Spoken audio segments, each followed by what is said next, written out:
വല്ല feel good പടം കാണാൻ അല്ലെങ്കിൽ വല്ല സത്യനന്ദിക്കാടിന്റെ സിനിമ അങ്ങനെ ഒരു ഫീൽ ഗുഡ് പടം കാണാൻ പോലെയാണ് ഇത് ഈ സിനിമയുടെ സ്റ്റാർട്ടിംഗ് ഒക്കെ.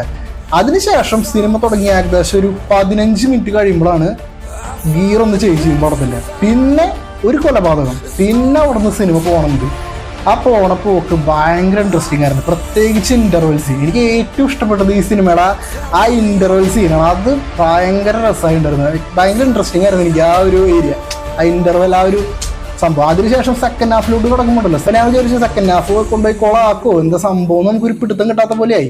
പക്ഷെ സെക്കൻഡ് ഹാഫിലോട്ട് കടന്നപ്പോൾ ഫസ്റ്റ് ഹാഫിനേക്കാൾ ഞാൻ ഇൻട്രസ്റ്റിംഗ് ആയിട്ട് കണ്ടിരുന്നത് സെക്കൻഡ് ഹാഫ് ആയിരുന്നു. നല്ല രസമായിരുന്നു, നല്ല ഇൻട്രസ്റ്റിംഗ് ആയിട്ട്. ബാക്കി അന്വേഷിപ്പിൻ കണ്ടെത്തും തലവൻ, ഈ 2 സിനിമകളേക്കാൾ എനിക്ക് നന്നായിട്ട് ഞാൻ ത്രില്ലടിച്ച് ഭയങ്കര എക്സ്പീരിയൻസ് എന്ന സിനിമ ഇതായിരുന്നു ഗോളം. അപ്പോൾ സിനിമ പറ്റുന്നവരൊക്കെ തിയേറ്ററിൽ പോയിട്ട് കാണുക, കണ്ടിരിക്കുക. എനിക്ക് അത്രേ പറയാനുള്ളൂ. നിങ്ങളൊന്ന് പോയി കണ്ടു നോക്കി.